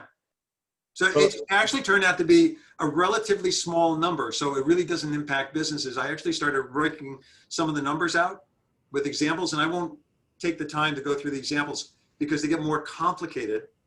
You plant a forest or you do calcium carbonate cycling and how you get paid for doing that. But then I used an example of what happens with Google. Now, Google has a lot of revenue.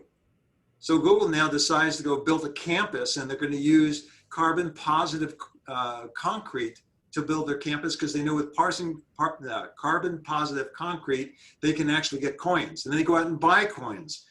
It turned out that the number of dollars involved was not unreasonably high.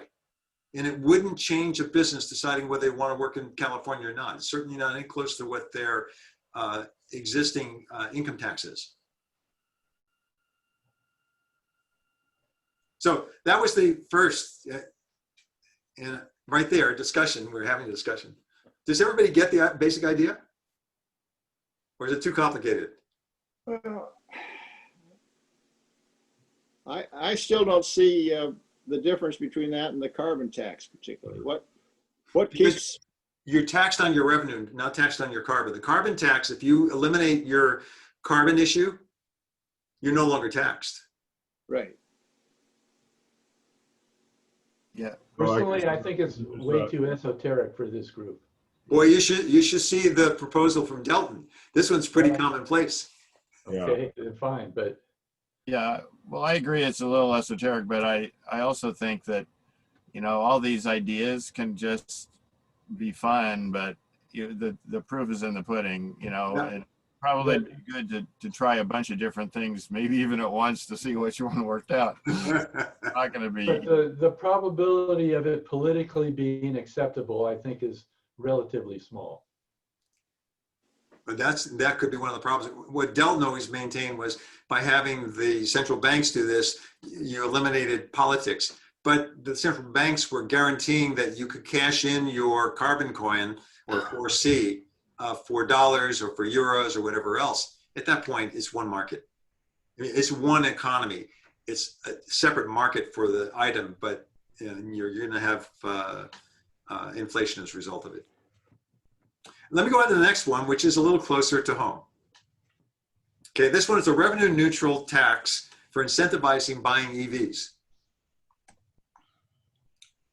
So 11% of the US vehicles are registered in California. Used cars average 3.9 per year, new cars 1.9.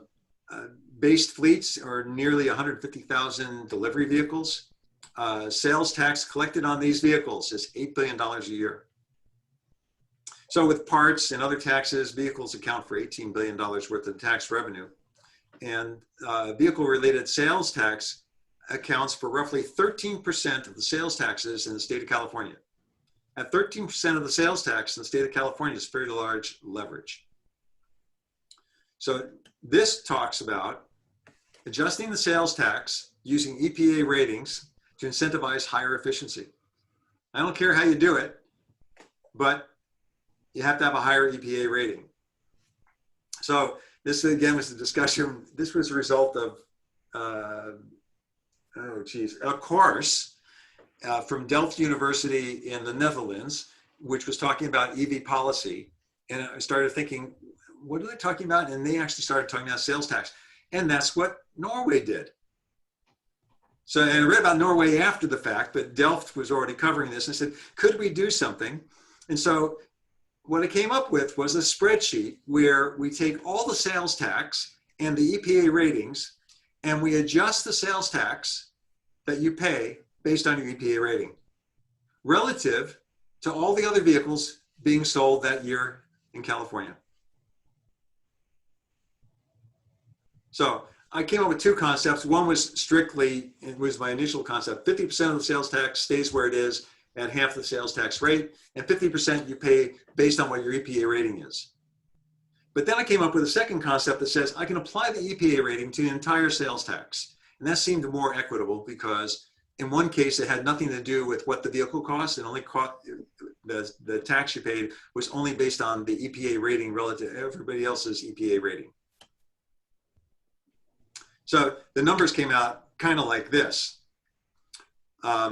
In this case, you start looking at, I don't know if I have arrows.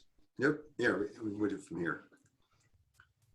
If we look at concept one and concept two, here we have the very beginning. Okay. The difference between the two is in concept one, EVs didn't do so good. In concept two, EVs do better in today's world. So your sales tax ends up being $604 on what's average of a $35,000 vehicle, which is pretty cheap. So I went ahead and I just used concept, I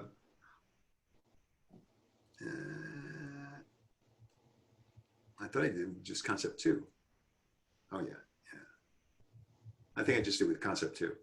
Basically here, if we're predominantly EVs, predominantly internal combustion engines, you see that the EVs are paying 1.7% sales tax. And the compacts are paying something like 6.9% sales tax. I do need my glasses. It's smaller on my screen. Trucks are paying 11% because of their impact, the light trucks. But we add an EPA adjuster for things like delivery vehicles and semis and whatever else, because their mission's a different mission. So we're still using EPA rating, but we give them an EPA adjustment. When we're predominantly EVs, notice that the tax rate starts to go up. So the EVs now are paying 4.1%. And I just created the spreadsheet for doing this. It was kind of fun because you can add more classes of vehicles and their EPA ratings and the number of vehicles sold per year. And the tax rate now starts changing for each one. Essentially, if you have a good EPA rating, you pay little tax. If you have a bad EPA rating, you pay a lot of tax. If you ended up with mostly EVs and a few ICE vehicles left, the ICE vehicles are paying an awful lot. The EVs have an 8% sales tax at that point. So what it does is it adjusts the sales tax over time without granting payments. So the thing I liked about it was the social impact wasn't as severe as a lot of other taxes, because the way that it worked was people who were economically disadvantaged still had an advantage here. We can add other adjustments for that as well. And it turned out that the burden is now transferred and you decide which task to take. You can buy big or you can buy small. That's your choice. You pay taxes for buying the big. You pay taxes less for buying the small. And the burden transfers as the population of vehicles changes. So I left this out, and the link would be in the presentation for you to play with yourself to see what actually happens with it. I changed the volumes, I changed the number of classifications and number of vehicles to see what the tax rates turned out to be and how much tax you'd be paying. And it was fun to do. But the whole idea was this: to make it politically acceptable, it's a revenue neutral tax. So we're paying all exactly the same taxes that we paid before. Right now, we're paying $7.9 billion in taxes a year in vehicle sales. This one still collects $7.9 billion in vehicle sales. And when there's very few EVs, you pay very little in tax. When there's more EVs and all EVs, you're paying the same tax that you would normally pay in the state. That one was simpler. So how is that going to work when you've got all the EVs are very expensive and the economy cars are all polluters, relative polluters? Then people with limited incomes are kind of caught between a rock and a hard spot. Yeah, but the basic idea was that you'd end up with, in the beginning, the EVs now cost practically nothing to buy to start with because you don't have to pay the sales tax. And so it makes it easier for them, and that actually was part of the issue. The multiplier on this is also based on the value of the vehicle. So if they bought a used EV, they'd do even better. We're talking sales tax, right? So this would be new cars. No, sales tax is on used cars too. Is it? Yeah. You're supposed to pay it, yeah. Oh, from like if you buy it from a business. But I mean, if you're No, like you buy it from your friend. No, In California, other states don't charge sales tax for used. Right. When you register your car, the new owner registers their car, they pay the sales tax. Yep. Yeah. Gerry, this formula prefers getting EVs from 10 to 20% more than getting EVs from 50 to 60%, right? Ask the question a different way. I didn't understand the question. So if in the very early going, you'll have a really dramatic difference between ICE vehicles and EV vehicles because there are very few EVs being sold. Yeah. But later on, we're still going to have this real interest in incentive. I like that it's revenue neutral, and it's kind of interesting over, like say the next 5 years, say for instance, would be great, right? But at some point, we'll say, it's really important to us to like kind of push to that next level and get EV adoption from like 60, 80% or something like that. And that's going to be at a time when this is a little more watered down. Yeah, it's true. It's a little more watered down. I mean, yeah, there's ways to handle it mathematically. I mean, the whole concept was use normalization to develop it, and then how you do the multiplication to get the normalized factor is part of it. And again, it's, you know, he did it again. He said, what about semis versus family cars? You know, don't we want semis to still drive around, and they're going to have terrible rating, and the taxes are going to be really high on them because blah blah blah.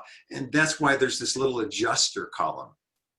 Okay. But also, I think that, you know, as time goes on, not the cost of the EV will go down relative to the gas cars. So yeah. So yes, I like this. It's an additional incentive, but it's not going to make the overall decision difference for people buying EVs. I really like where you started, where you're talking about, you know, it needs to be positive, it needs to be global, and it needs to have an effort orientation. And so, you know, you need China to adopt something that's similar. And also, when I was thinking about effort, I thought about the business miles reimbursement. The last time I got paid something like that, it was 50 cents a mile or something like It's that. higher now, yeah. And I was curious, you know, at the time when I was taking it, I was like, I'm driving an EV, I get like all this money back, you know. So I benefited from that perhaps because the car I was driving had a very low cost per mile. It would be interesting to kind of play with effort and business miles to get the existing fleet, like, you know, say a car lasts 12 years, you know, get the pressure in on that existing fleet as well. So just piling on.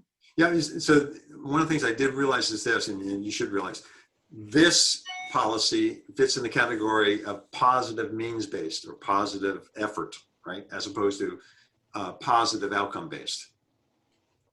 So I wasn't trying to do positive outcome here. The other one is a positive outcome. Yeah, I put in the chat an article from Clean Technica about Denmark, who just in the last 3 weeks or so modified their tax and the way they do taxes. And I think there's a similarity. They want to do a neutral reform. They're already, I think there's no taxes on EVs, so they kind of redistribute the taxes that they have on combustion vehicles. So it would be worthwhile to look how the numbers work out in that model to compare it with how you do things. Mm-hmm. My question is really like, as we talked about before, that there's also embedded greenhouse gases in the car itself. Yeah, I'm not covering that at all in this. So you're not discussing that, but I wonder whether cleaner cars have a greater embedded energy in the car. So it takes more energy to make a cleaner car than to make a dirty car. So in a way, you move the good and the greenhouse gas. I'm asking. I don't know. No. I mean, and mathematically, Zeno, the answer to the question mathematically is this EPA adjuster. If one decided from a policy point of view that you wanted to also support that, you would give a higher EPA rating for those that had less embedded carbon in the vehicle. Is that information available? I don't know. Does anybody know? Okay. You know, there's another way of looking at it, which is there's a value built into that embedded EV, the value of the battery, which has a couple more lives in it. And so it gets to be a complex equation, but you should be able to figure it out and model it. So the last policy is the simplest one. I was looking forward to what happens when we're all driving EVs. Who the hell's paying for those roads? So the gas tax, California spends $26 billion annually on transportation, and only 5.5 comes from federal funds. We're getting the rest from gas taxes and things like that. That's how we're paying for things. So this policy is a very simple one. It says, okay, let's stop paying at the pump. Let's pay when we register our vehicle. The basic idea is, and by the way, in other states, not California, New Jersey, was brought up in, I had to stop every 4 miles and throw in my quarters. And I always objected to that. I mean, that drove me nuts. So I didn't want to do that. But I do want to pay for the miles and pay for every mile that I drive. So this turned out to be something simple. And this is from a discussion with Ann Hancock as well, a year ago, 2 years ago, where they were talking about, well, we need to change the vehicles. We need to do this in order to be able to charge people for the miles. And you have to have sensors, blah, blah, blah. And I thought, no, we just need the odometer. So the basic idea is when you send in your registration each year and your fees for registration, you write down your odometer setting for that year. And the next year, when the state sends you your registration fee, they put the fee in, and then they also charge you for the miles that you drove the year before. And you have to pay for those as part of your registration as well. There's a bunch of problems with it that one would think of, which has to do with, well, what if you sell the vehicle? Or what if you lie? Well, you include things like when the CHP gives you a ticket, they report your mileage. If you have a smog check, your mileage is reported. California doesn't have it. Other states have it. You have vehicle inspections. When your vehicle is inspected, your mileage is written. When you sell the vehicle, you have to report the odometer setting. Based on that odometer setting, then just like for property tax, when you sell a home, you negotiate with the buyer who's paying for the miles that were driven last year or driven so far this year. And either you take care of it in the sales price or whatever. But the basic idea is to stop paying at the pump and now pay by the mile. State of California has already done 2 studies, practices in various counties doing this, but not with this technique. I don't know how they actually did the collection, but my idea is collect it during registration. Question? Yeah. I know you probably don't want to hear other ideas, but maybe you do. No, I do. That's the reason there's players. The cool thing is that as you're talking, I'm going, wait a minute, let's make it simpler. Let's just have a per pound tire tax. There's no vehicle that runs on the roads that don't use tires, and we just do, and then big trucks pay more, you know, because they got heavier tires and they got more of them, and you got it done, right? Just yeah, but I was looking at it this way. I think you should be paying for how much you drive. I mean, if I'm driving 3,000 miles a year and somebody else is driving 70,000 miles a year, they're impacting the roads a lot more than I am, regardless of what the weight is. Right, but the tires will chew it. Will do it. You get so many miles per pound of rubber, pretty much. I bet. Oh, you're talking about when you buy tires. When you buy the tires.